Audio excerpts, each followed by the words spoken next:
愿平安，平安。感谢主，我们又相聚在一起来敬拜至高神主耶稣。谢谢上帝的恩典，让我们可以分别为圣，在上帝的殿中一起来敬拜他，一起来赞美他，也一起来服侍他。我们是神的子民，在教会里，我们单单的来敬拜神，也用我们的声音，用我们的全心全意来赞美主耶稣。每一次来到教会，每一次的主日礼拜，都是与主耶稣再一次的亲近。每一次的相遇，相信神就再一次触摸我们的心。我们也在这里一起敬拜神，一起学习上帝的真理。上帝教导我们，我们要常常喜乐，不住祷告，要凡事谢恩。谢谢主耶稣的爱，常在我们的心中运行，让我们都成为一个有温度的人。在这里，因为被神的爱来触摸，每一个弟兄姐妹彼此关心，互相的来祷告，都让我们在这里学习成为更好的人。我这时候邀请会众，我们一起来读神的话语。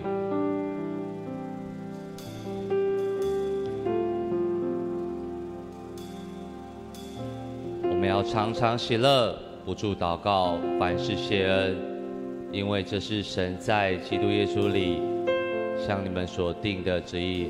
我们一起好不好？我们要常常喜乐，不住祷告，凡事谢恩，因为这是神在基督耶稣里向你们所定的旨意。我们再读一次，要常常喜乐，不住祷告，凡事谢恩，因为这是神在基督耶稣里向你们所定的旨意。感谢神。谢谢神赐下他的话语教导我们，谢谢主耶稣总是陪伴我们，不论高山与低谷，他都与我们同在。我们要全心的来赞美神，我们要常常喜乐，我们要不住的祷告，与主耶稣有亲密的关系。我们要凡事谢恩，也有我们的生命一生来敬拜他，一生来荣耀他，因为这是神在基督耶稣里向我们所定的旨意。感谢主，我邀请会众，我们一同站立，我们一起来敬拜主耶稣。我们要全心来感谢，全心来赞美，哈利路亚！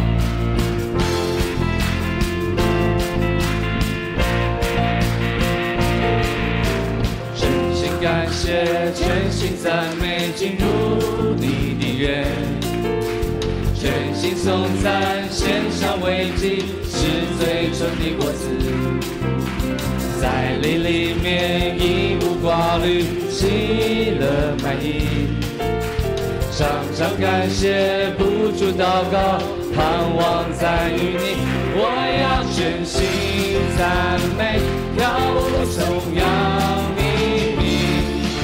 在你殿中一日中，世上千日，我要全心赞美，赞美还要赞美不停，一人捧礼欢呼，神永不息。让我们一起来全心的感谢，全心的赞美，哈利路亚！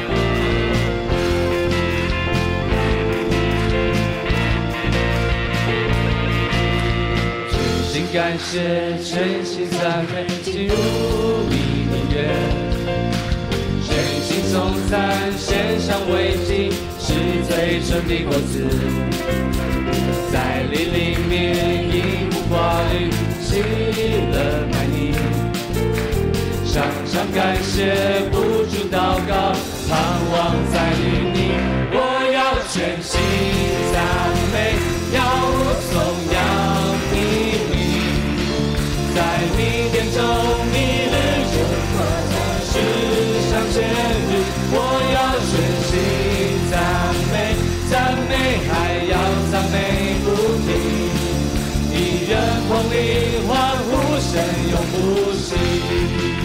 全心来赞美，全心来感谢，哈利路亚！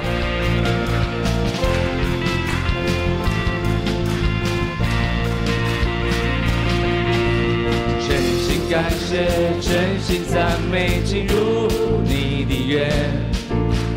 全心颂赞，献上为祭，是最纯的果子。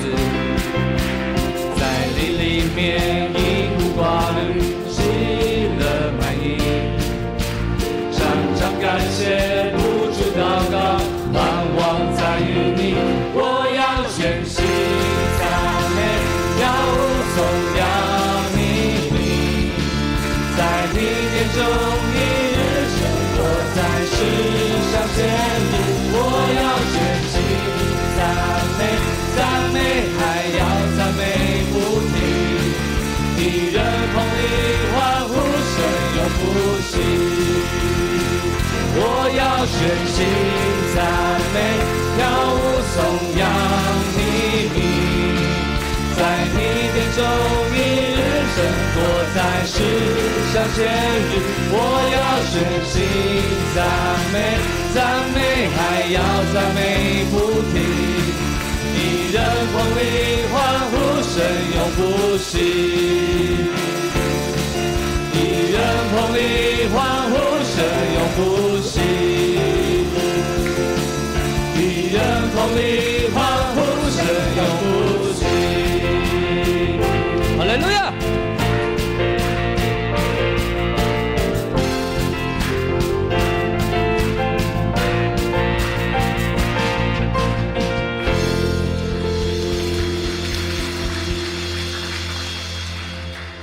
主耶稣美好的恩典，我们可以进入你的院，来到你十字架的宝座前，来全心的敬拜你，全心的来赞美你，哈利路亚，好不好？这个时刻，我们一起向主献上感恩，一起献上我们的祷告，我们一起好不好？亲爱的主耶稣，你是帮助我们的神，我们要来赞美你。认识你是我们幸福的开端，是我们生命的开始。求你帮助我们脱下残累的过去，使我们可以喜乐来奔跑，享受在你的爱里的自由。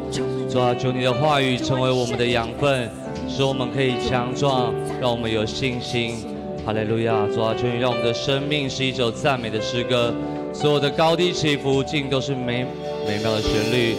主啊，你也使我们知道我们一生的目的都要来敬拜你，要来荣耀你。主啊，也保守我们一生都不偏离你的真理。哈利路亚！主啊，高山低谷你都与我们同在。主啊，帮助我们一生得时不得时都要来赞美你。主啊，都要充满喜乐。哈利路亚！亲爱的主耶稣，你是全地的王，你是全能的救赎者。谢谢你让我们知道祷告是有力量的，祷告是充满盼望的。主啊，求主帮助我们，让我们在每一次的祷告当中都去经历你的同在。所以主，谢谢你，你永远与我们同在。主啊，你说在每一个难处里，在每一个低谷里，你的同在就在这里。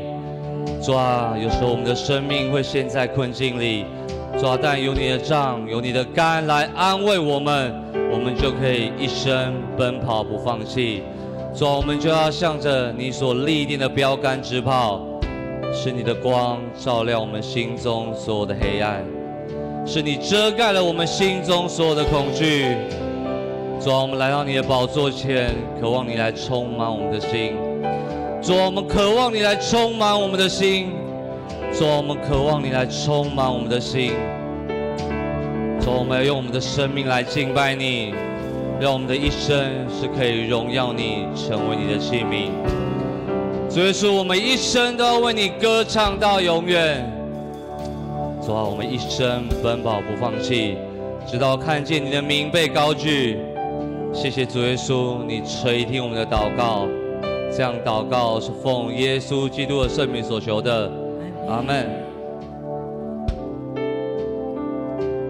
主耶稣，我们来到你的座前，全心向你献上我们的所有。主，我来到你座前，全心向你献上我所有，毫无保留地将我自己献给你，渴望你来充满我的心。主，我来到你座前，献上我这一生尽所有，愿你悦纳我的生命，献上活祭，渴慕你拥有我全人全心。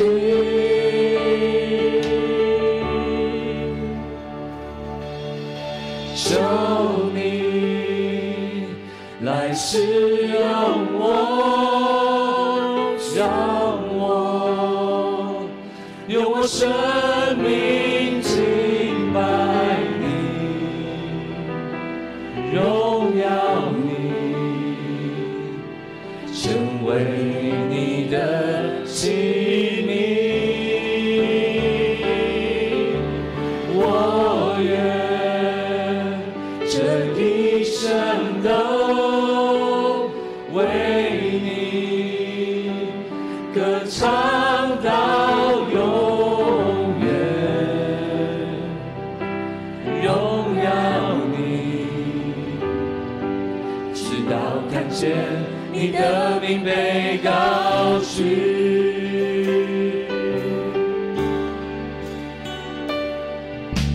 主，我来到你座前，全心向你献上我所有，毫无保留地将我自己献给你，渴望你来充满我的心。所以说，我们来到你的宝座前，我来到你座前，所以说，我们要献上我们的生命来敬拜你。我这一生尽所有，愿你悦纳我的生命，献上活祭，渴慕你拥有我全人全心。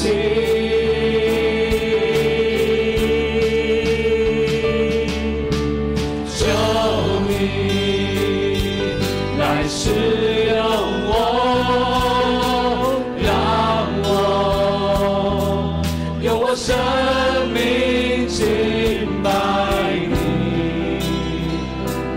荣耀你，成为你的器皿。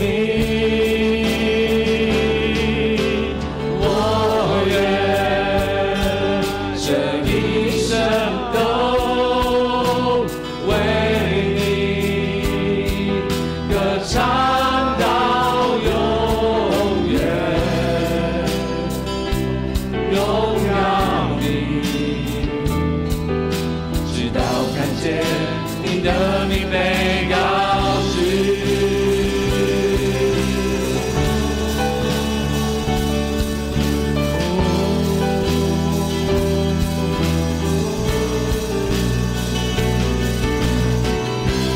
我向你献上我心，只为你渴慕你，主耶稣，我属于你，我的心只愿更多有你。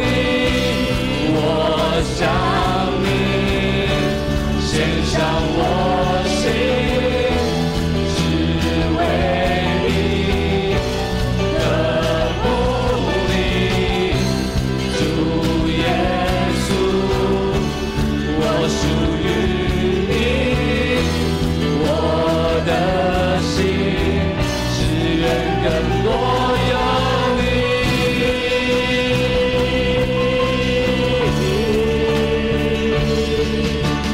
求你来使用我，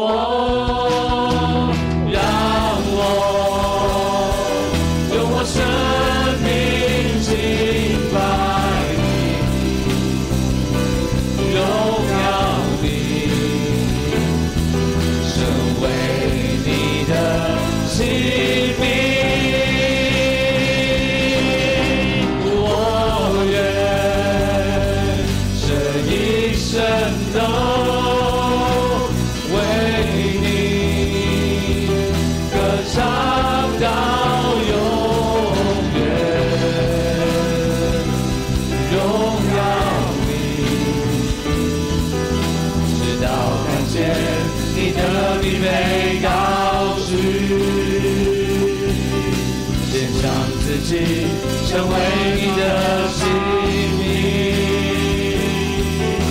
献上自己，成为你的性命。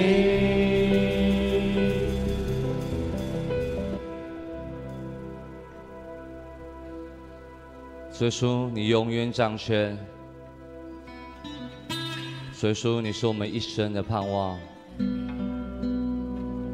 主啊，当我们在患难之中，我们仍然要来信靠你。主啊，你是我们的一切，是我们心所依靠的。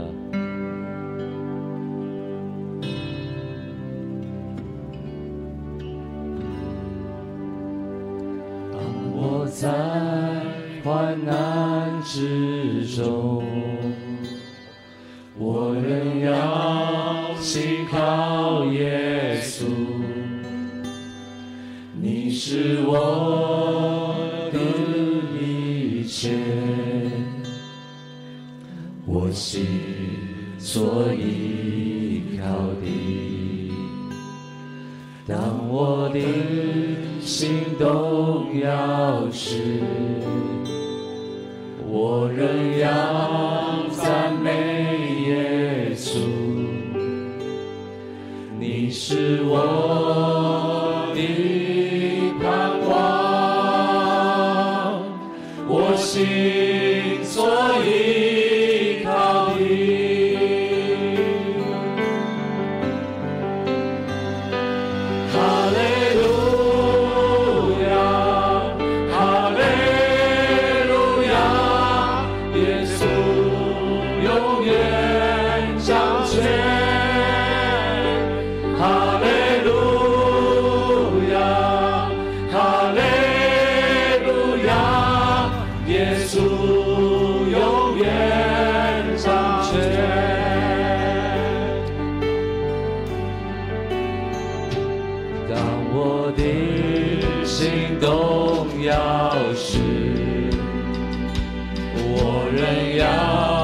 赞美耶稣，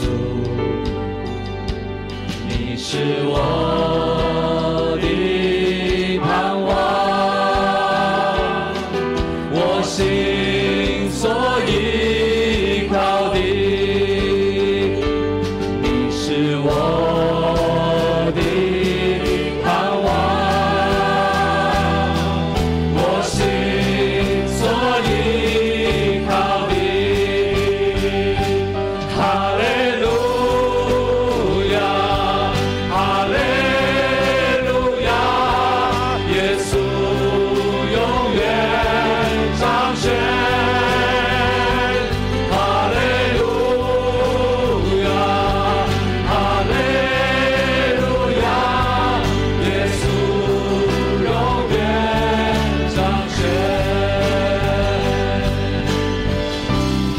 主，你是我们一生的盼望，所以说我们一生都来敬拜你，我们一生都来敬畏你，因为你是信实的上帝，因为你是至高神主耶稣。主啊，在我们生命找不到出口的时候，你永远掌权。主啊，当我们面对疾病挑战的时候，你永远是我们的依靠，你是我们的避难所。主啊，我们要坚定的等候你，因为主耶稣你永远掌权。主耶稣，你永远掌权，我们要高举你的名，我们要来荣耀你，哈利路亚。白昼，你向我是慈爱；黑夜，我要歌颂祷告。主耶稣，你是我们的诗歌，你是我们的避难所。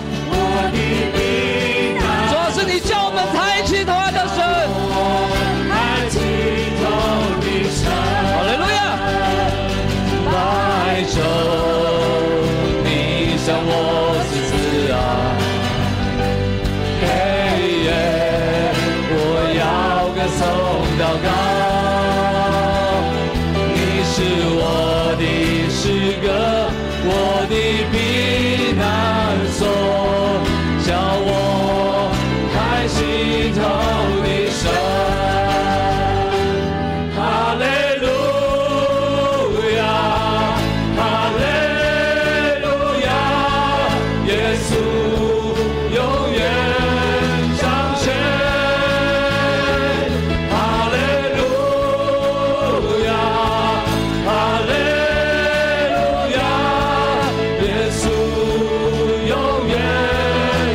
升。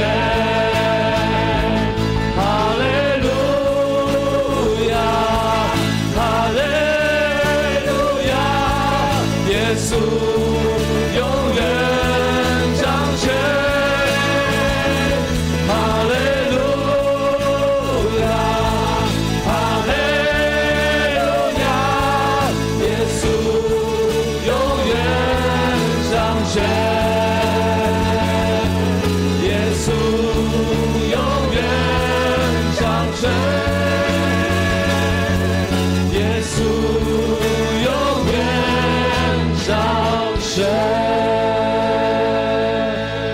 哈利路亚，哈利路亚，哈利路亚！我们确信主耶稣永远掌权，是因为你为世人舍弃了生命，也成为我们的拯救。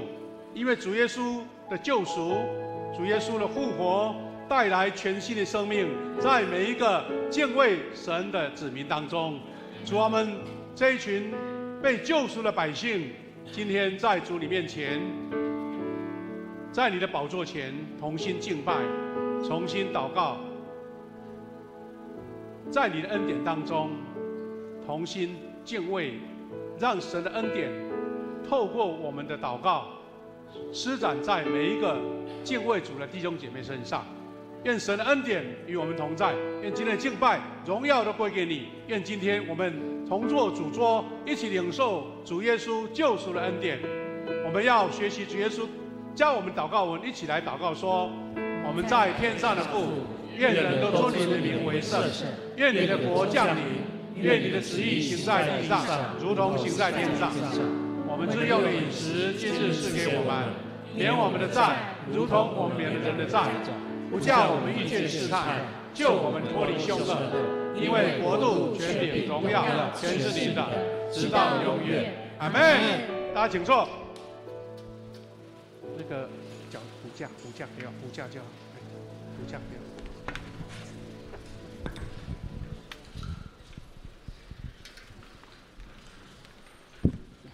低一点。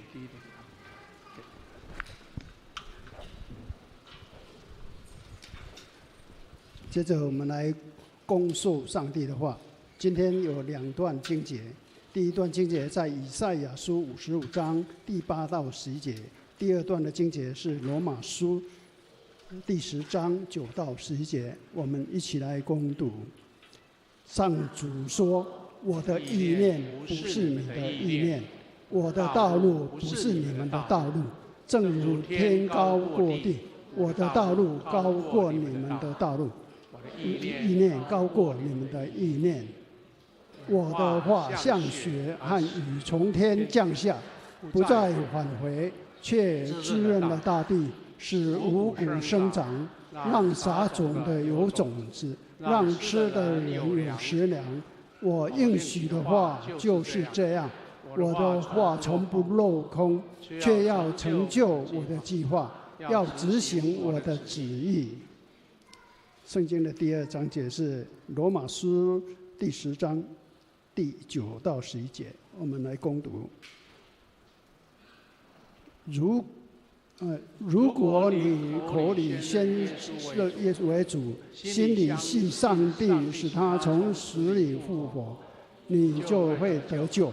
因为我们的心里这样信，就这样让义人口里这样宣认，就会得救。圣经说，信靠他的人不至于失望。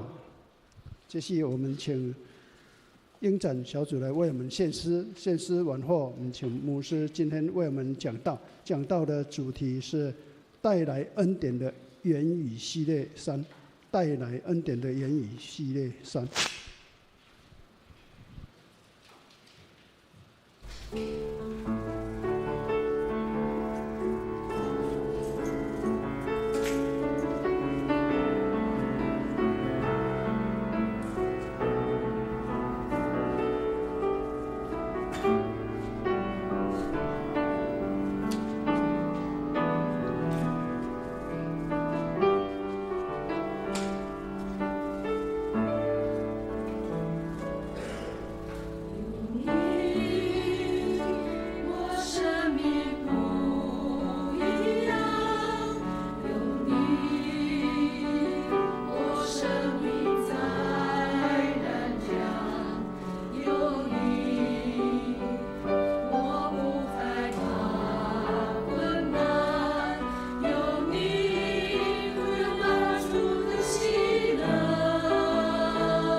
小组带领我们唱美好的诗歌，也带来祝福。弟兄姐妹，大家平安。真的是这个10月份的这个年假放不完哈，但是大家要存着快乐喜乐的心哈来祝福，但是也要祝福这些企业主哈，这些头家哈他们事业越兴盛休假完了没有影响啊。我们给隔壁祝福一下，说祝你中秋节快乐，好不好？感谢主我们要分享神的话前，我们来祷告。谢谢天父上帝，感谢你让我们在中秋节连假，能够在主日，我们能够坚守这一个安息日的神的恩典，让我们在这边透过你的话语来得到学习，也看见弟兄姐妹大家彼此关心、彼此祝福，得到神从天上来的恩典满满，也让我们从你的话语里面得到属灵的粮食一个饱足的属灵的力量，让我们有能力来面对这个挑战的世界。我们在你面前恳求祷告，奉靠主耶稣的名祈求，阿们。弟兄姐妹，大家平安。我们在分享神的话语我们在今年当中有陆陆续续一个系列了我们经文等一下会再做一点复习我们今天要讲的主题叫做开发属灵信心的言语。这文字好像有一种重叠在一起的，但是我要做一点小小的说明我们在今年陆续在讲道当中，我们分享了4个大主题，这大主题都围绕在基督徒的属灵成长的部分，就是带来恩典的思想，带来恩典的信心，带来恩典的梦想，带来恩典的语言。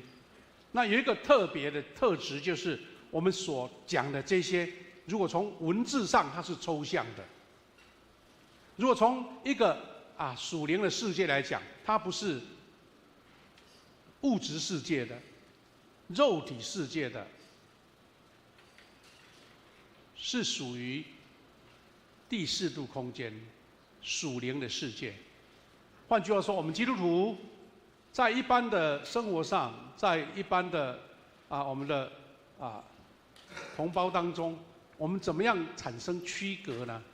它的区隔或是它的不一样，不在于说我们长得比人高，比别人壮我们寿命比别人长或是我们能力比他高，地位比他高，我家的财富比他多，这些都是属世的层级。那基督徒所以会不一样，会超越，是因为我们在属灵的层面上有成长，有坚信，有得着。那得着是这4个层面是在我们整个生命属灵生命的建造当中最基本、最主要的思想、信心、梦想、语言。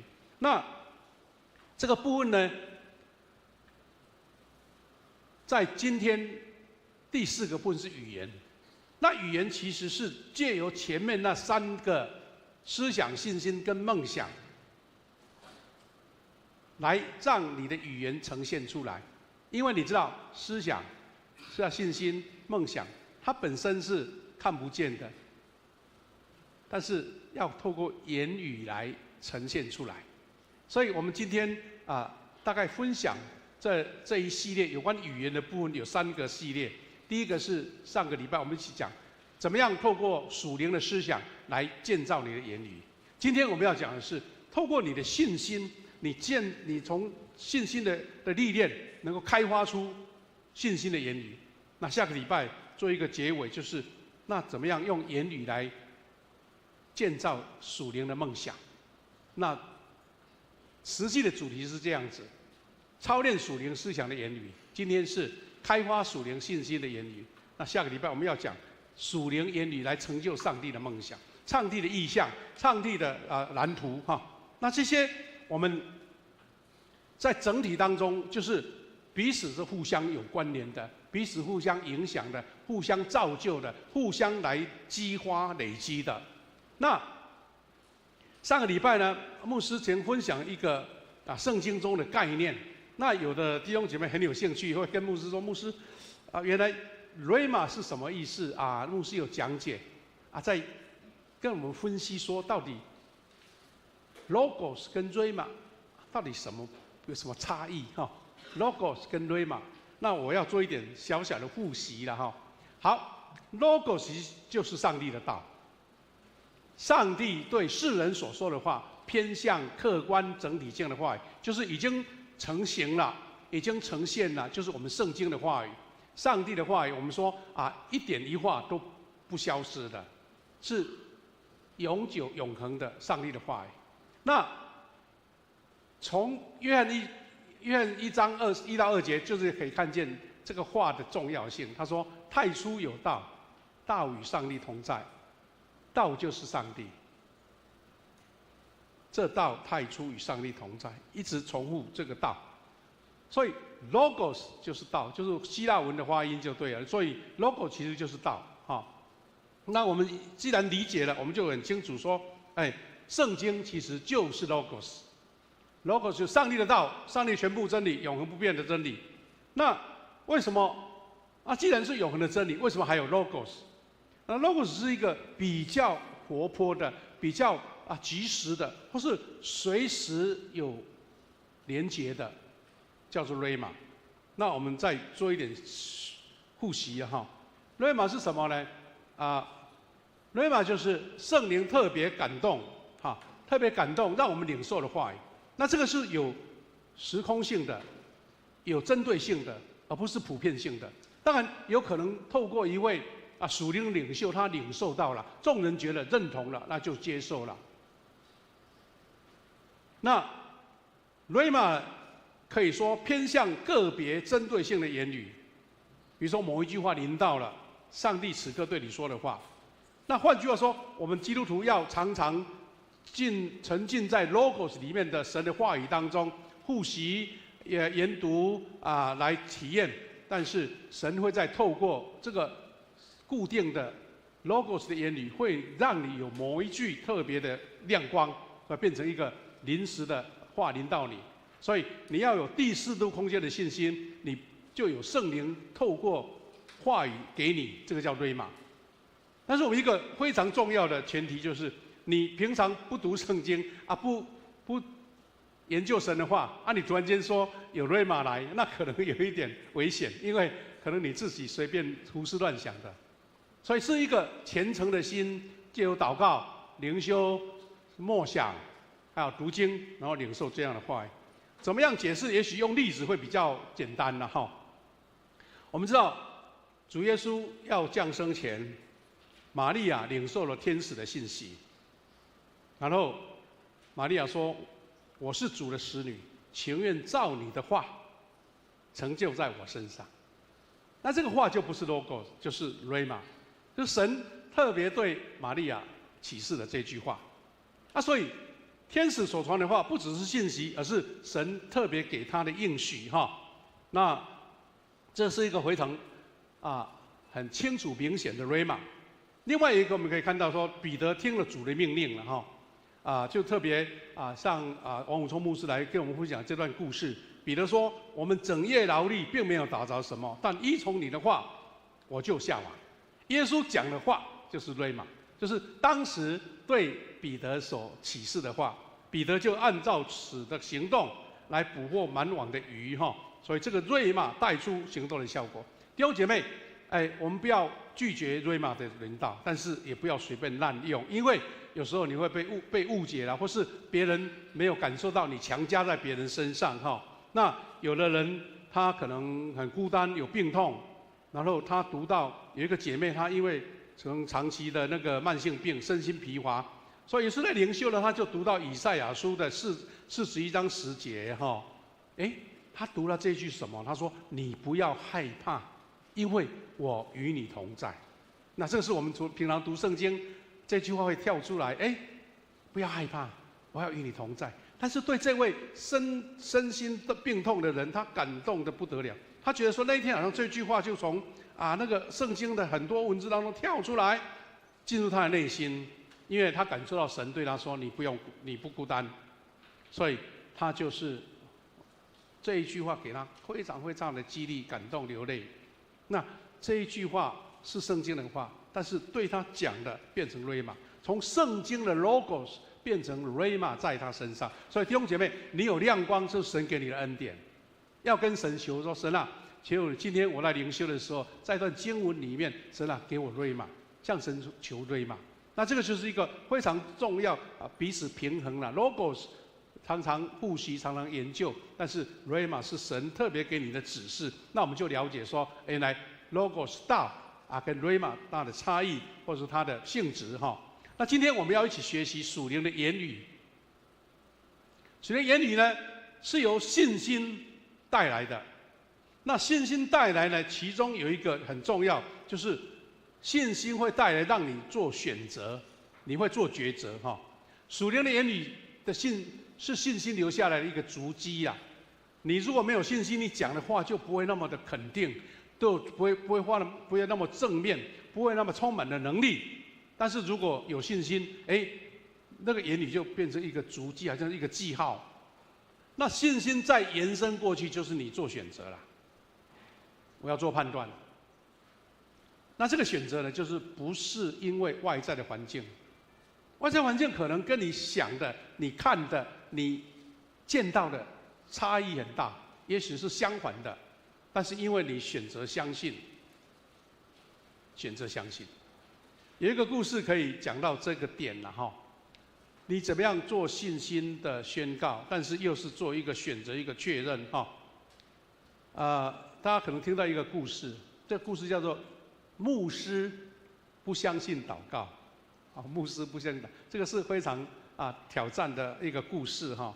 那也许有很多版本，我这个版本是这样讲，他说，在以前呢，有一栋5层楼的建筑物里面，在4楼有一个教会开拓在那边来做礼拜，但是因为这个是公共的楼层5楼竟然是什么？5楼竟然是人家开的酒店，开的酒店5楼是酒店，4楼是教会。好了，这样子的话，你也不能赶人家走主日这个时间做礼拜还好，因为早上酒店还没开，所以做礼拜很正常进行。但是每一次凡是遇到下午啦、晚上啦，或是通宵祷告的时刻呢，哇，教会就很受影响。为什么受影响呢？因为教会4楼在唱敬虔的诗歌，但是楼上会唱出一些俗世的这些歌声哇，那就很突兀啦，很冲击啦。教会唱赞美诗说奇异恩典何等甘甜那楼上会唱什么？说我的心里只有你没有他。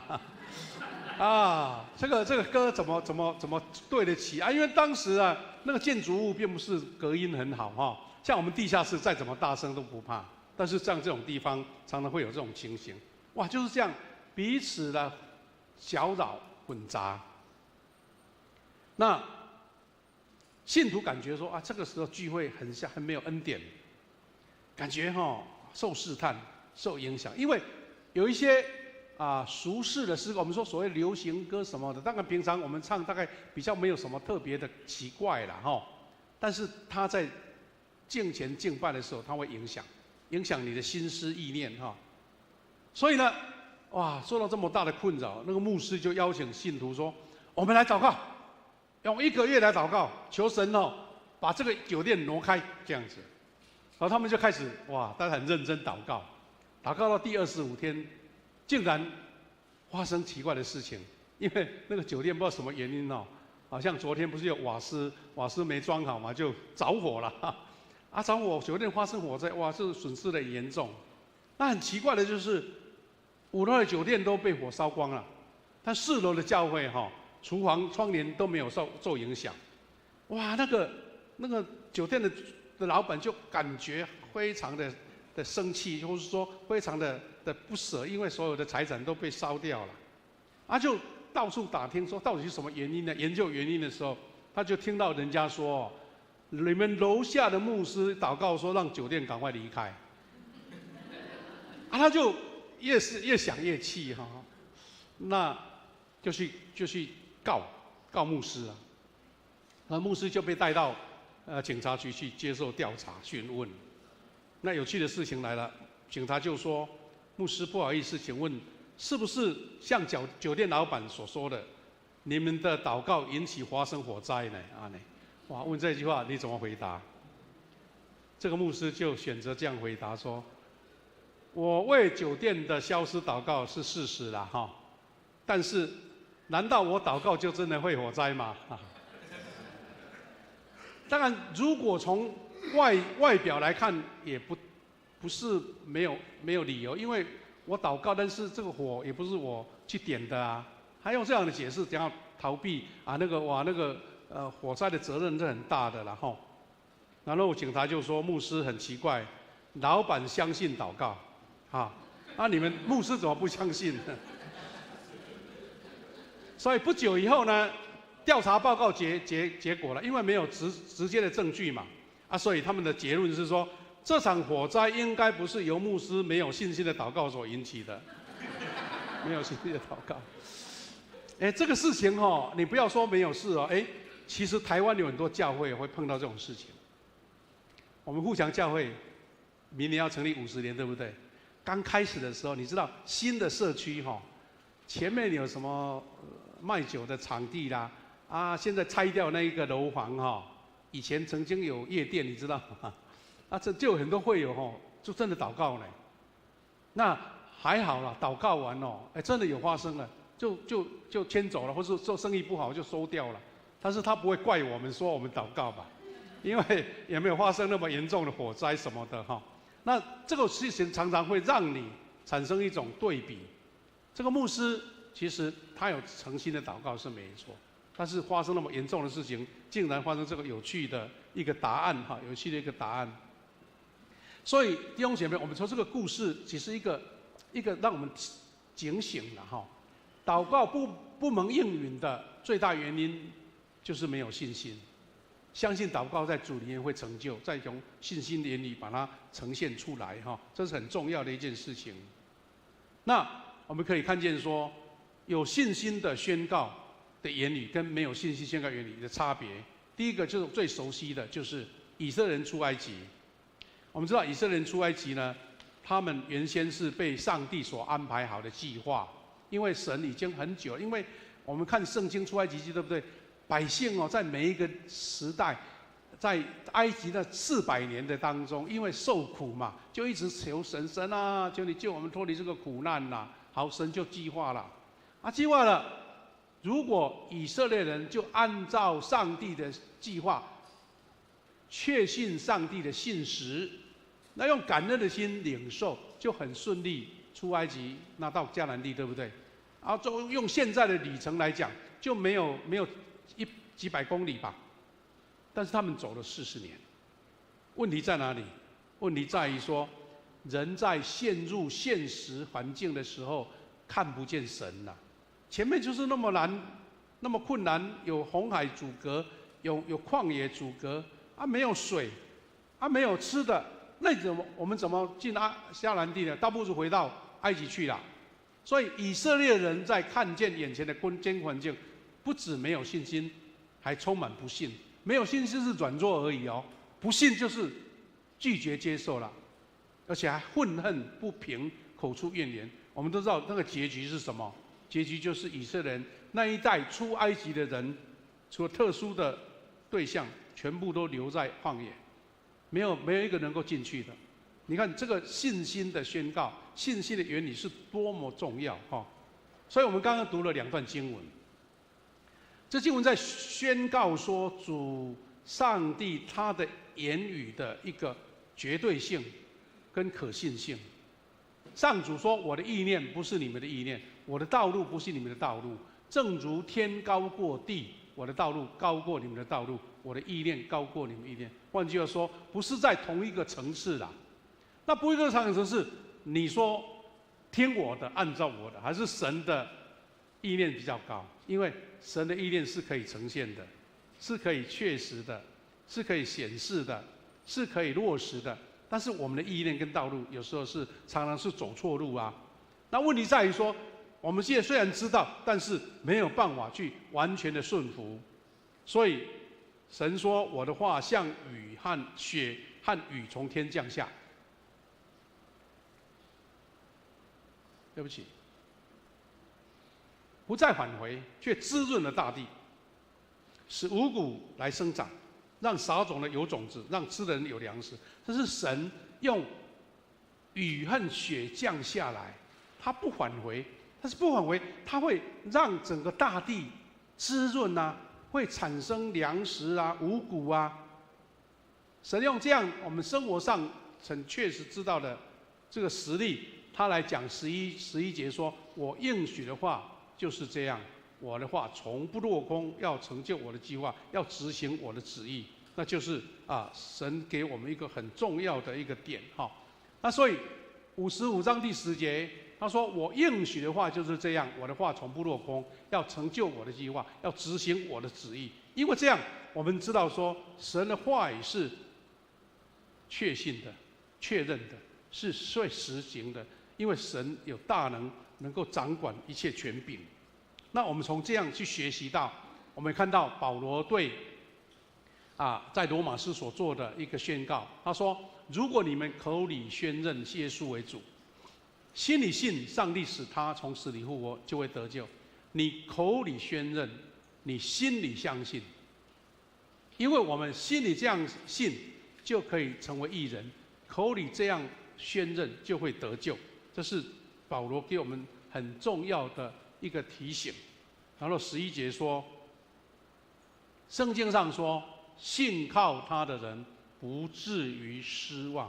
弟兄姐妹，信靠他的人不至于失望，而是说我们在主里面，神的应许是永远不落空的。那这些话语就是在属灵的层次，对不对？是在第4度空间的，是摸不到的啦，没有在你眼前马上实现的啦，是因为在那个看不见的，是靠着你的信心连接到神的救赎跟恩典。那就是我们第4度空间在追求，在属灵建造的方面，就要看大家信心的建立，跟神的关系更密切，因为你抓住了这个应许。这2段经文呢，给我们再次确信说，上帝的话语应许绝不落空。即使我们在生活的环境当中遭遇到拦阻、遭遇到逆境，但是我们能够经历到上帝为我们打赢这个胜仗，我们完全不用忧虑跟担心。这个就是基督徒他的确信。基督徒跟别人不一样的地方，层次的部分，属灵的层次的部分，一个看见神应许的部分。那你说基督徒为什么那么样的自信？是不是一种空虚的自信呢？不是，是因为我们一个确信的依据是我们今天要领受圣餐。这个圣餐的应许就是2000年来，耶稣为我们的受到的咒诅，我们遇到的失败、人类的挫折、疾病跟痛苦，他为我们承受了这一些定十字架。他还喝下了世人诅咒诅跟失败的苦杯，他被定十字架。但是十字架是一个苦难的记号，但是也是一个得救的记号、得胜的记号。因为十字架上的得胜，我们可以活出得胜的人生。这个就是基督徒那个勇敢、自信的部分。弟兄姐妹，用信心的眼目，将人生定睛在必得胜的应许上。信心的眼目哦，定睛在得胜。透过宣告信心的言语，就能消除你在现实环境中可能就是一个逆境、一个挑战、一个看不见盼望的事。因为你的信心宣告，你会把上帝跟你之间的鸿沟把它填满起来。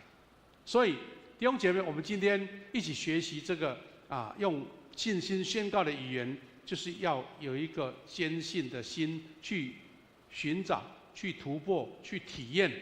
所以信心来宣告上帝的应许是非常重要的。换句话说，基督徒有人会笑你说你讲这个空白的话，因为还没有看见你怎么有这样的信心？是因为我们基督徒已经经历到耶稣基督所带来的救赎。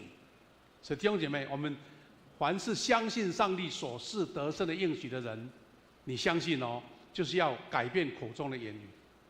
基督徒不讲那些没有信心的话、失望的话、消极的话，像以色列人讲那一种让人家没有盼望的话。我们要是以信心来宣告上帝应许的时候，记得祝福就会伴随而来。这是我们基督徒得神祝福的一个秘诀。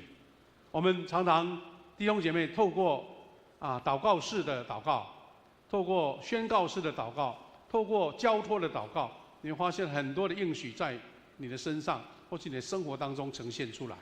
所以基督徒要有这样的信心，你就会经历到那个不同的应许，神给你一个丰盛的应许。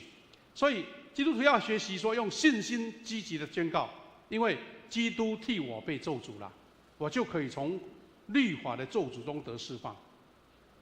不是我的这个能力，是因为基督已经替我承受了，他应许要赐给我亚伯拉罕的祝福，所以我是一个蒙福的人，祝福也会随着我来。所以基督徒为什么说你遇到困难，甚至病痛，或者前途茫茫的时候，你仍然说主啊，我感谢你，我赞美你，因为我确信你要在我身上成就不可能的事情，是因为你确信这个得救、这个盼望、这个得胜已经有了。所以这个是现在式的、呈现完成式的祷告。弟兄姐妹，这信心带来宣告一个非常实际的例子我们都知道世界最大的教会叫做纯福音如意岛纯福音教会。这位创始的牧师在疫情的时候，在2-3年前安息了，80几岁、88岁、9岁的样子。然后他在做见证的时候，他说他开始出来服侍的时候，刚好就是韩战韩国不是发生韩战吗？1950年的韩战，那时候刚好刚出来传道就是开拓教会。因为当时呢没有一个像牧师一样有现成的教会让你去牧会，他就要开拓。开拓就在那个时候战后非常的一片荒凉当中呢，他就去用一个美军在做野外打仗的时候做的帐篷一个地点叫做火光洞一个火光洞，然后在那边来做开始开拓。刚开始的时候要什么没有什么，就一间简陋的那一个这个帐篷帐幕。那冬天冷得不得了，因为没有加热的设备。那时候赵永基牧师他自己说，当时他家住在韩国首尔的西大门那个部分。西大门是后来他们迁移到第二个据点的教会了。但是他当时在佛光洞开设。那佛光洞这个洞的意思，其实是在韩文里面应该是属于一个村里的里哈里邻的意思啦，或是一个小区的意思。他没有钱，3块钱搭车都没有，用走的。在那种非常极度贫困啊，韩国一般的那个时候就很苦难。如果你注意看韩剧哈，有2个事情，就是说他们的前一代都非常的辛苦，对不对？啊，第二种哦，韩剧常常会发生的就是孩子丢了，孩子走失了，啊被人家养走了，啊，或是我们就在孤儿院，那就在显示当时在韩战之后发生但是神也恩典他们，因为在那种极度困境当中韩国的教会、韩国的福音大爆炸。好了，这个赵宏基牧师在这种极度困难当中，他就开始下定决心。其实，在人在最极限的时候，他反而是激发他的意志跟信心。他说：“我下决心要往普天下去传福音，给万民听。”他对于说主呼召他到世界传福音，他深信不疑呀。他为了实现到世界传福音，他就开始很认真学英文，因为这个传福音教会其实就是属于美国的一个神召会的系统。神召会你听过哈？我们台南有一间神召会，美国的神召会，当时呢比较属于我们说比较属灵的，比较灵恩派的教会了。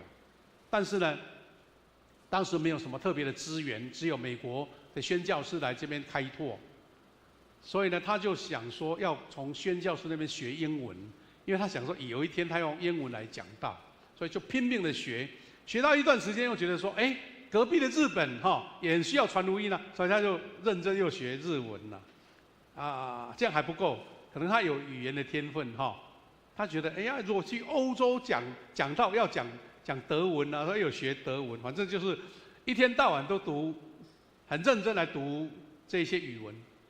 当时也没有什么参考书啦，或是可以补习啦他完全是自学认真到一种程度，人家觉得他好像这个不要命的感觉但是当时呢，赵宏基牧师刚好碰到1950年那个时候的6·2韩战，他那种困境当中，他仍然为了要传福音努力到底。后来有什么结果呢？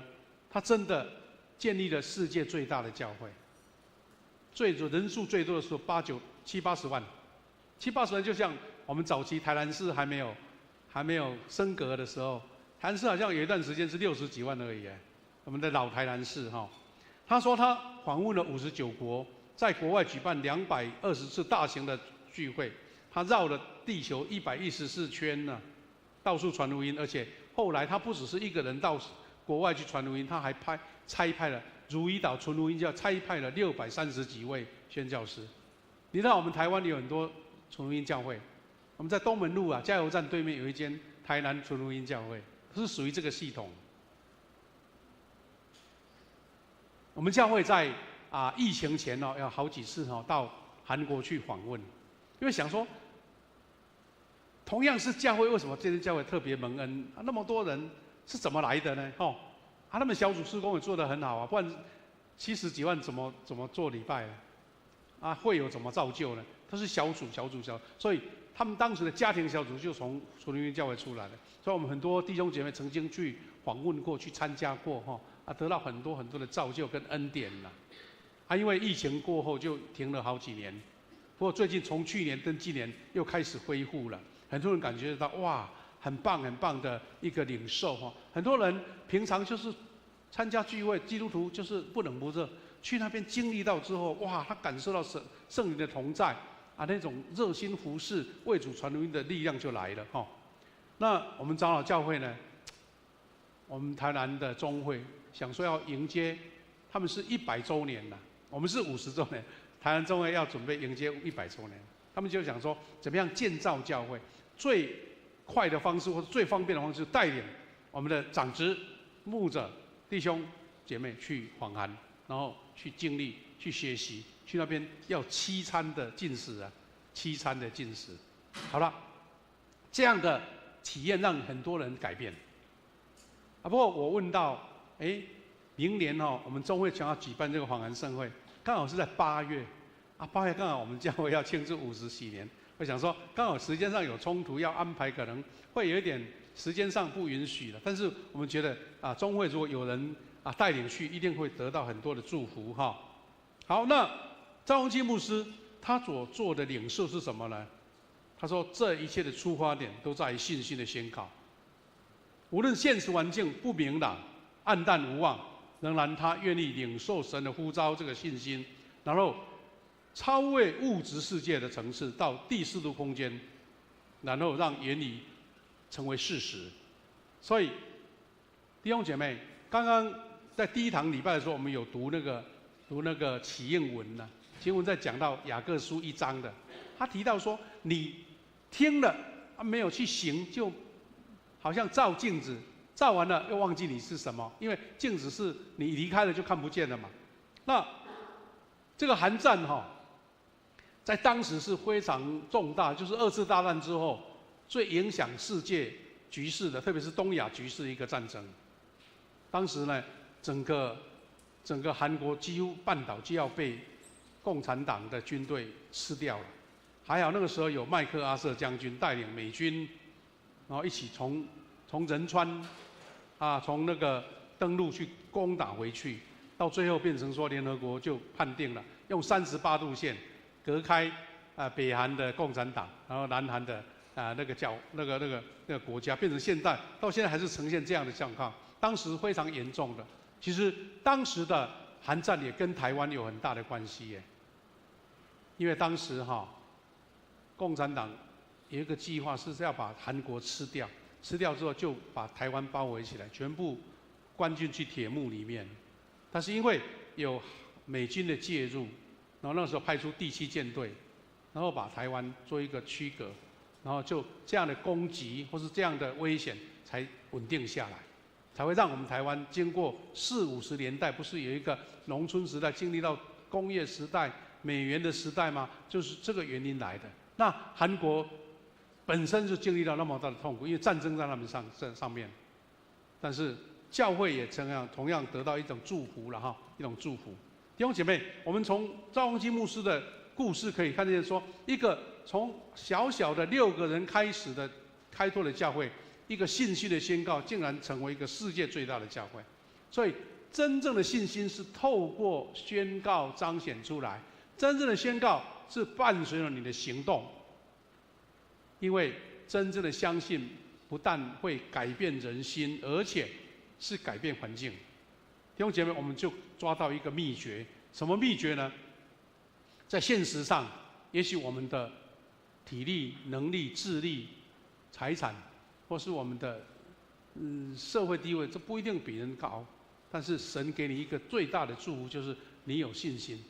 信心像一个芥菜种，但是当长大的时候，便有野鸟可以住在上面。所以我们学习这一系列的，就是一个属灵的操练，开发第4度空间有信心的原理就是这个原因。弟兄姐妹，当我们看见这种信心的原理呢，有2个圣经的小故事可以给我们一个对照。第一个介绍就是主耶稣在宣教的时候有2个，一个是爸爸，一个是妈妈来跟耶稣求助。他们对耶稣讲的话，正好可以显示出这个信心的大小，或是信心的坚不坚定。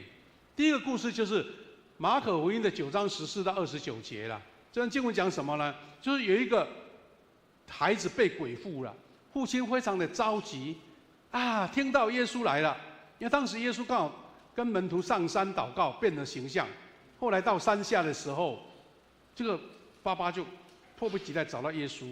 他跟耶稣讲什么话？他说：“主啊，鬼屡次把他扔在火里啦、水里啦，要灭他。我请你的门徒帮忙赶鬼赶不出来嘞。”所以他就讲了一句话说：“你若能做什么？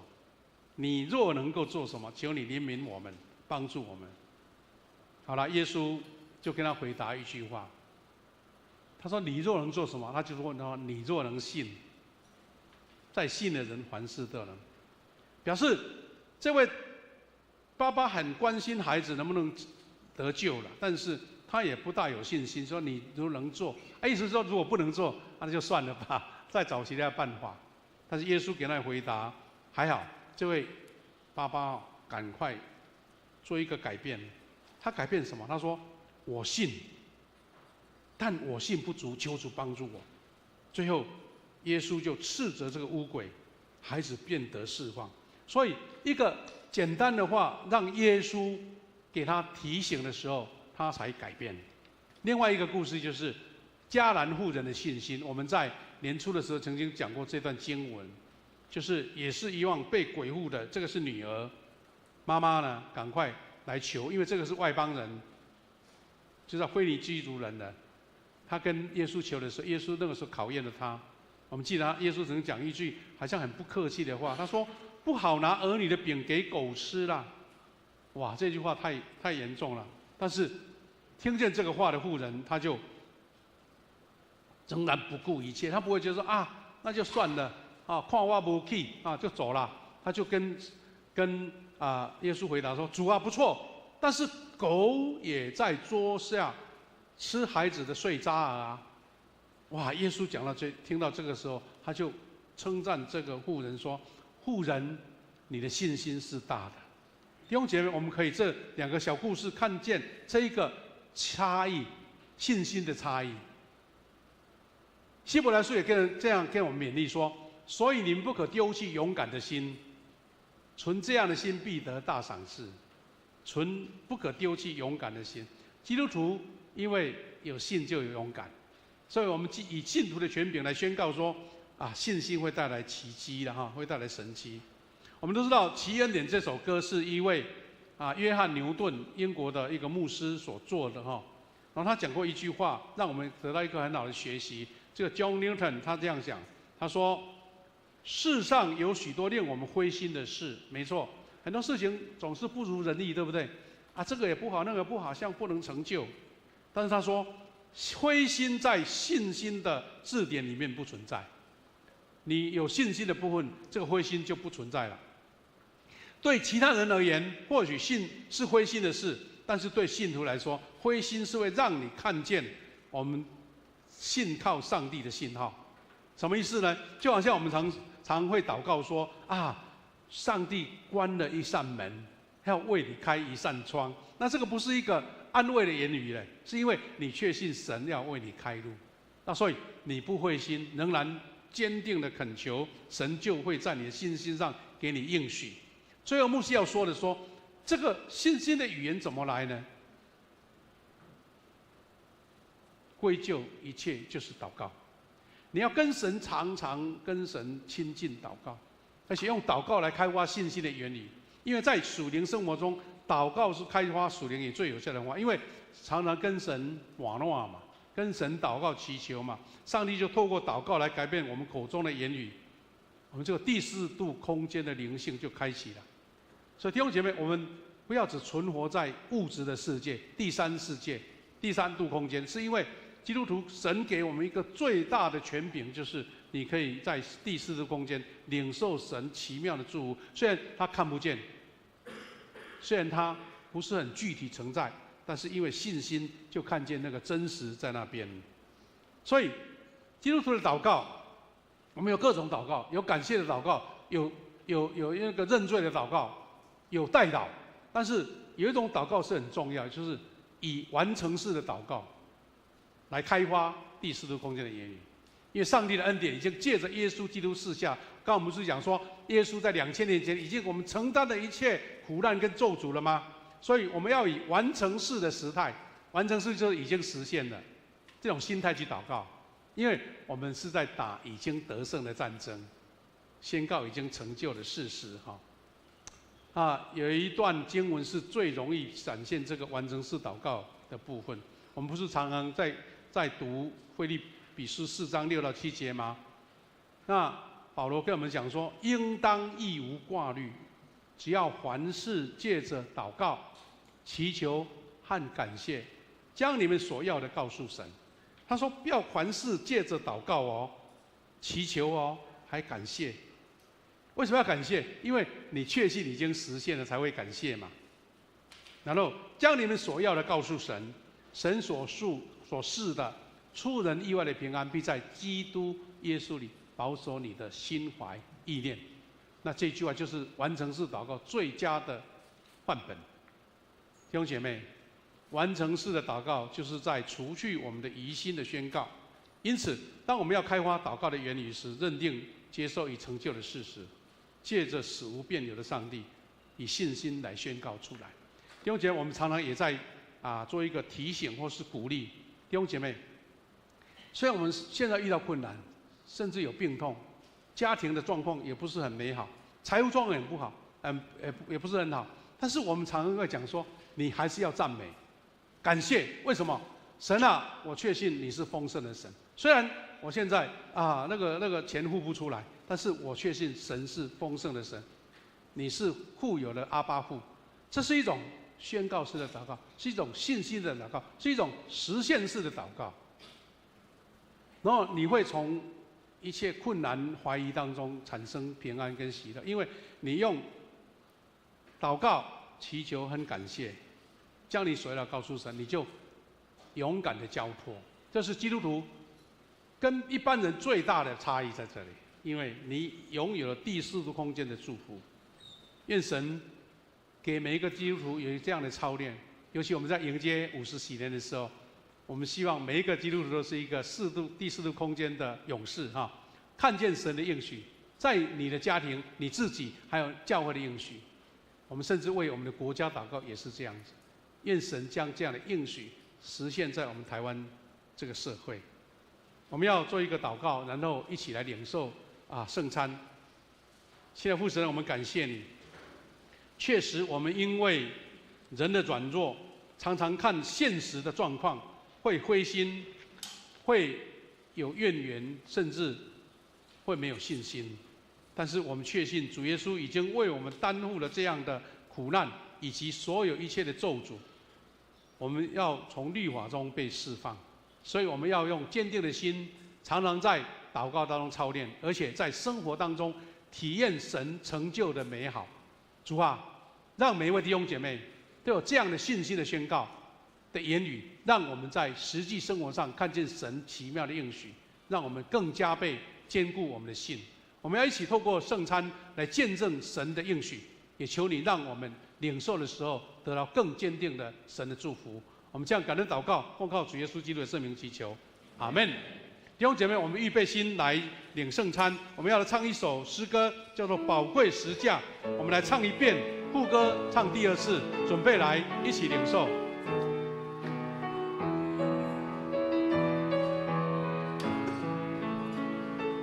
主耶稣，我感谢你，你的为我而生。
再次十架，宝贵十架，宝贵十架，你救恩是我生命。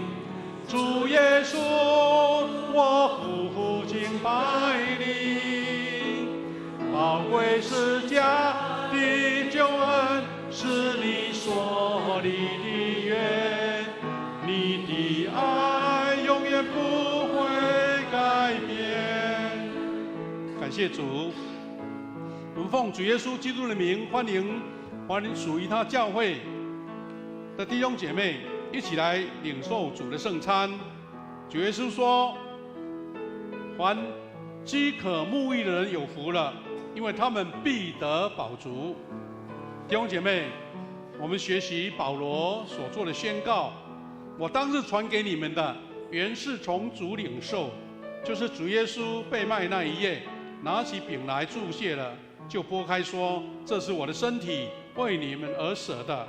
你们应当如此行，为的是要纪念我。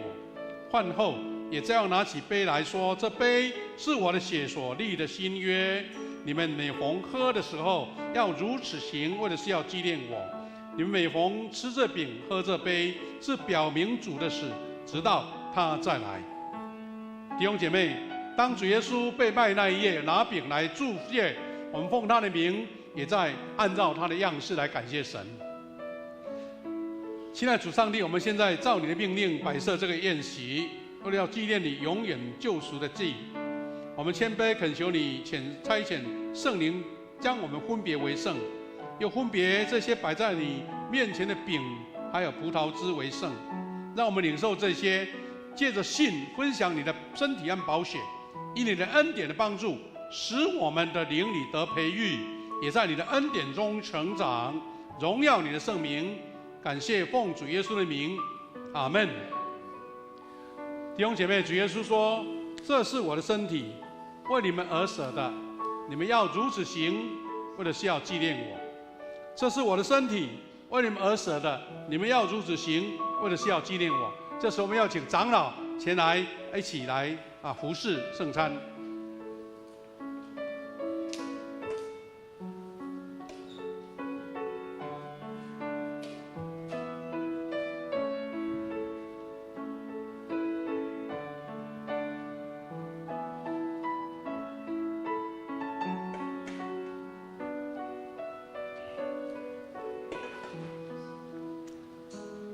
感谢主，我们每一个受洗坚信你加入教会的，你可以领一份2合1的圣餐。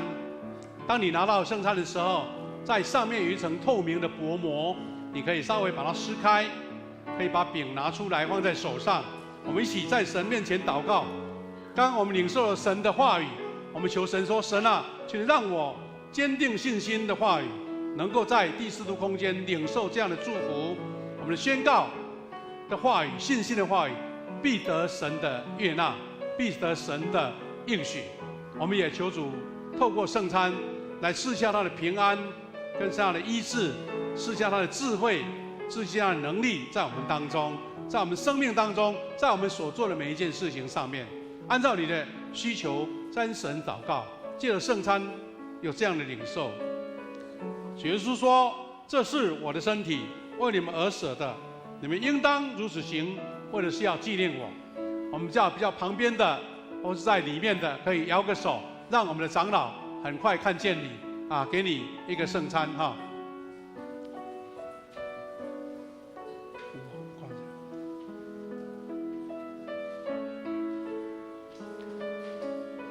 主耶稣说：这是我的身体，为你们而舍的，你们应当如此行，为的是要纪念我。主耶稣说：这杯是新约，用基督的血所设立的，你们每当喝的时候，应当如此行，为的是要纪念我。还有没拿到的，可以再摇个手，让同工方便看到你。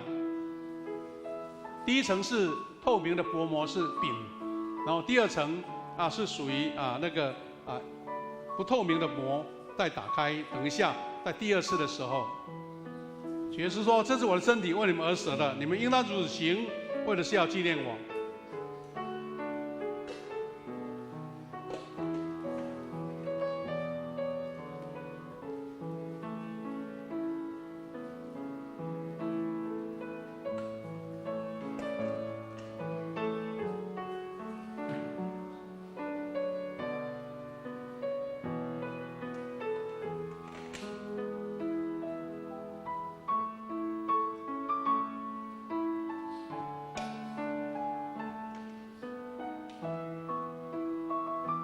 有谁没拿到，可以再赶快举手，能够补给你。感谢主。我们拿起我们的饼，各位弟兄姐妹，这是基督的身体为我们而舍的，我们应当如此行，为的是要纪念他。我们一起同心来领受。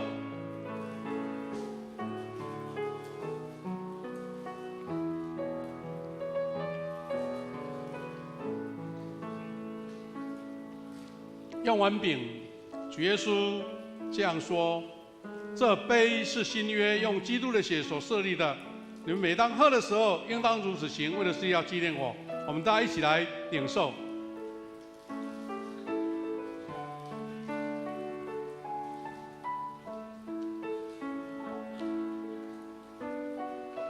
你们每逢吃这饼、喝这杯，是表明主的死，直到他再来。愿耶稣基督的平安与我们同在。我们一起来感谢无所不能的父上帝，我们全心感谢你，因着你的极大的爱，使我们领受你的圣餐，是培育我们灵魂真实的食物。再次使我们明白你喜爱我们，保守我们，也让我们明白我们是满有圣子奥妙身体的肢体，就是受祝福忠实的信徒，也是你永远国度的后裔。主，我们感谢你，就这个圣餐，我们体验到在主里同心合一，用爱关怀的重要。我们今天借由圣餐的奉献，要来关心在花莲这一次所遇到光复乡马太安溪溢流所产生的这个灾害。愿我们的关怀参与，让这一群受害的百姓能够早日来安置他们的家园，他们的一切能够赶快得到恢复。借由同岛一命，大家同心的付出，让主的平安、主的救恩恩典也临到这个地区。我们这样感恩祷告，奉靠主耶稣基督的名，阿们。弟兄姐妹，我们要举行奉献，牧师做一个简单的报告。我们今天的奉献，除了主日奉献之外，我们的周报里面夹有一个奉献袋。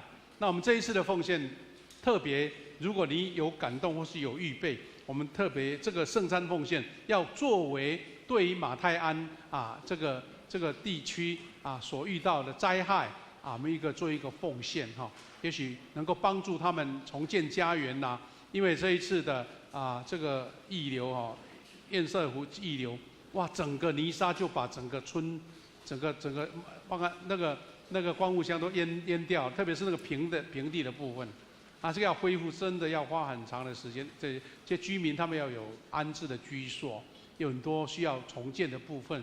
如果我们的奉献能够得到一点关心，我想这是很有意义的事情。我们请执事开始来收奉献请执事开始收奉献我们按照我们的感动来为这件事情来奉献。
请起立，我们一起来共唱奉献的诗歌《一生爱你》。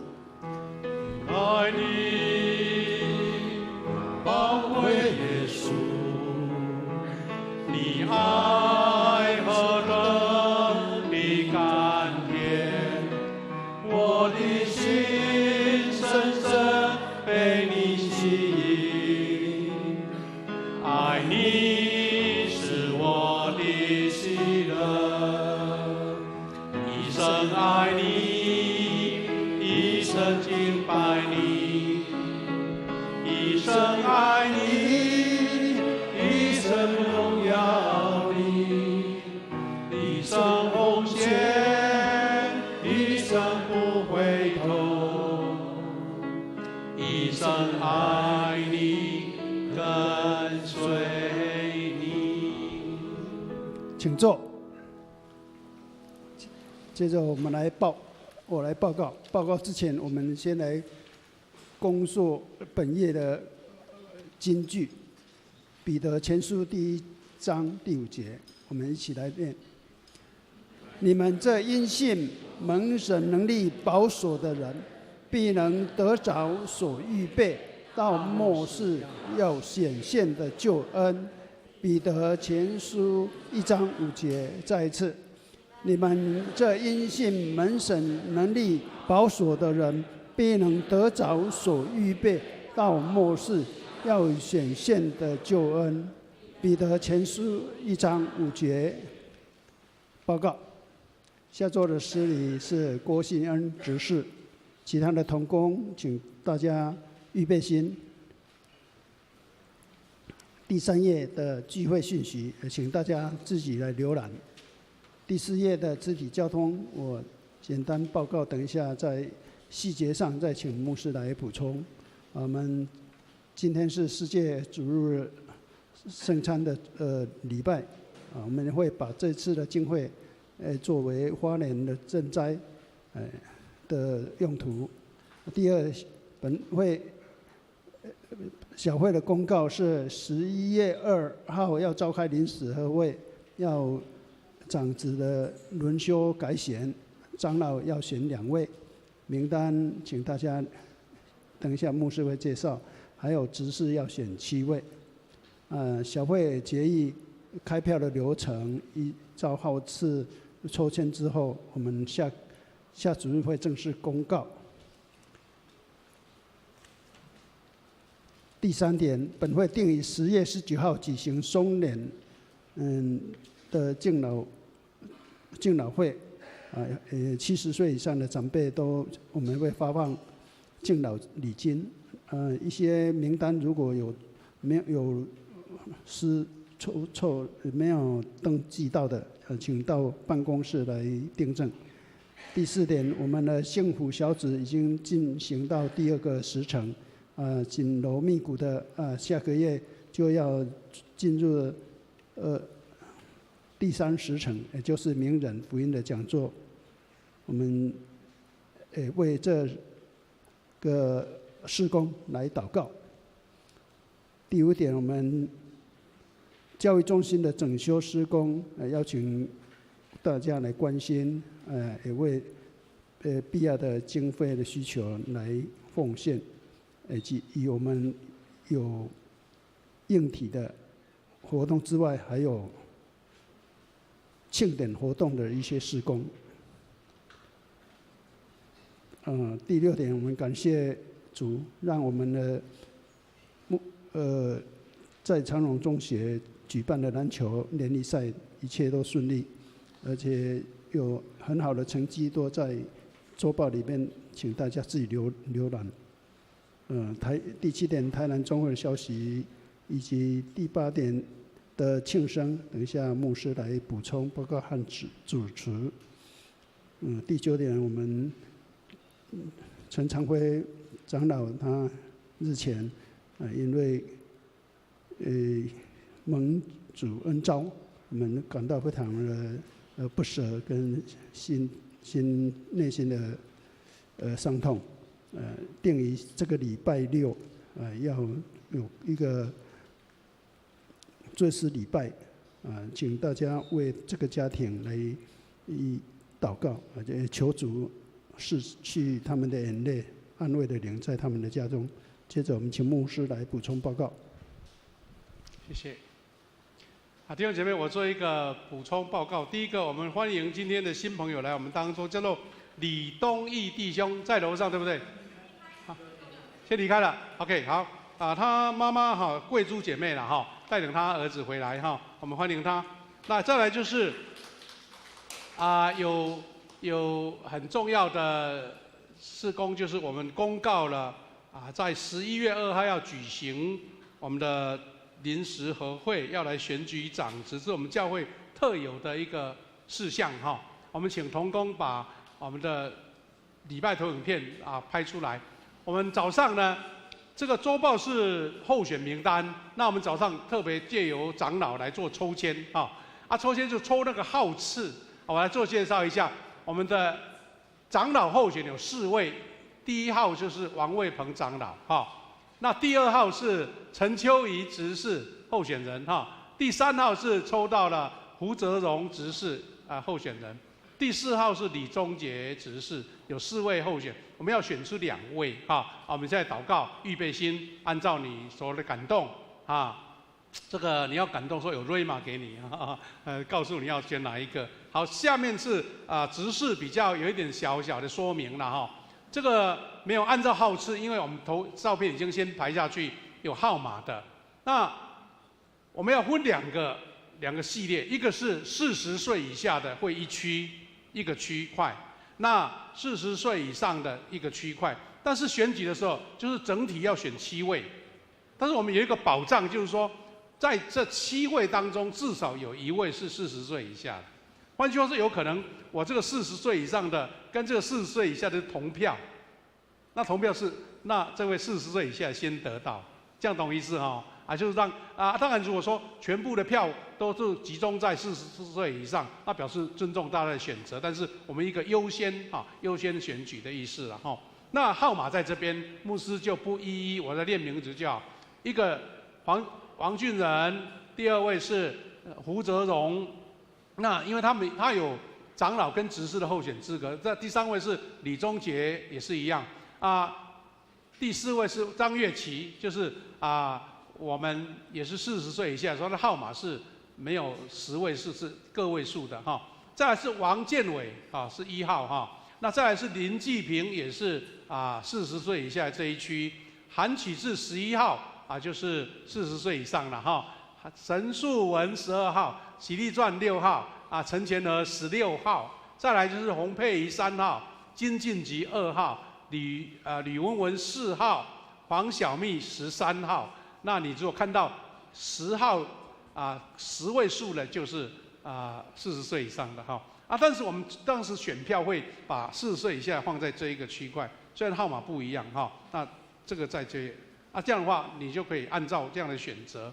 那我们在11月2号。那另外一个，我们请这些候选的长职候选人呢，希望能够在10月19号、10月26号这2个主日，至少有一个主日你是2场礼拜都在现场。就在这个报告的时候，要请你到前面来介绍给大家认识。虽然照片都照得很漂亮，你们都有的认识了但是还是他实际的在你面前我们希望教会能够老中青都平均在我们的长职侍奉里面我们为这件事情祷告第2件事情是我们恭喜了上个礼拜我们的篮球比赛打得非常的激烈但是也有年轻人得冠军，也有中年人得冠军女生是我们的那个丽华小组得冠军不简单的，恭喜他们不过一切的运动就是为了要成就大家同心合一，大家一起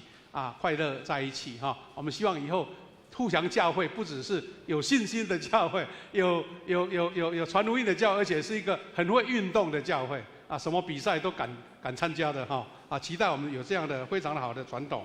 等一下我们要举行这个礼拜结束的时候，我们要举行庆生会等一下我们邀请陈金台姐妹来负责吹蜡烛了我们预备一下。再来一个关心的事就是我们大家很熟悉的陈辉昌长老在礼拜五因为这个意外就跌倒，那就安息了我们觉得很不舍他78岁那我们要在10月11号上午9点举行入殓式，在下午2点半在教会举行追思告别礼拜。我们为这个家属得安慰来祷告哈。如果时间允许，我们请参加来表示我们的慰问。那另外2个小报告就是，第一个，我们台北反宣队目前今天礼拜天在台北3个教会服事，我们为他们祷告，他们要到这个礼拜5才回来哈。再来就是我们主日爱心午餐今天也暂停哦哈，还有下个礼拜也暂停啊，大家能够体谅，因为是连续假日的关系。再来就是我们同样因为2个连续假，一个是中秋节，一个是双十节，所以明天礼拜1还有礼拜5 10月10号都休假，教会的办公室也休假哈，所以我们大家要来教会的时候注意一下如果要进来祷告，我们钥匙有预备好如果有困难再联络牧师哈。我们幸福小组现在如火如荼的在进行，每一个小组都做得很棒哈。我们继续为幸福小组能够顺利推动来祷告，也祝福大家哈，无论是这个中秋节或是双十节，大家有一个美好的假期哈，一起领受恩典哈。好，我们报告到这边，请来做结束。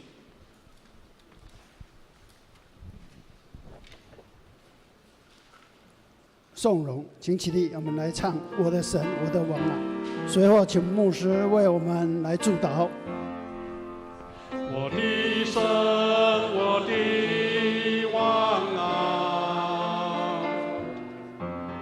我要称颂你的名，我要永远称颂你。我要天天称颂你。愿主耶稣基督的恩典、上帝的慈爱、圣灵的保守相通，与每位弟兄姐妹同在。特别在这个连续假当中，享受到家庭聚集这种喜乐跟平安。愿三位一体的神与每一位同在，从今时直到永远。阿门。哈利路亚，哈利路亚，哈利路亚，哈利路亚，哈利路亚，阿门，阿门，阿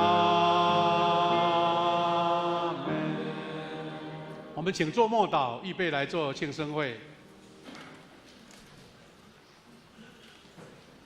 弟兄姐妹，我们感谢主，这个10月份有差不多100个寿星在我们当中。我们在现场的寿星，请大家站起来好吗？我们要为你来祝福，祝你生日快乐哈！唱完诗歌，我们要请金台姐来吹蜡烛。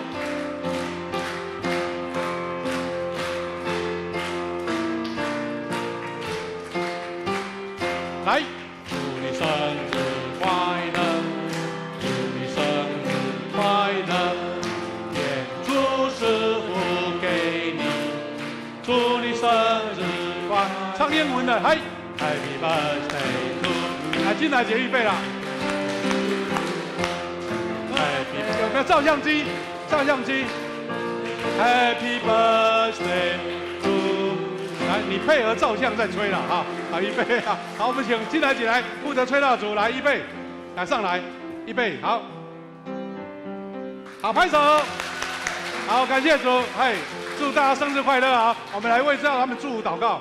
现在父神感谢你，10月份已经到秋天的季节，我们为10月的寿星祷告，求神恩典跟他们同在，让他们领受从天上来的祝福，特别有健康的身体，有喜乐的心，有神所赐他们事业的兴盛，也是给他们美好的人际关系，特别在属灵上有美好的成长。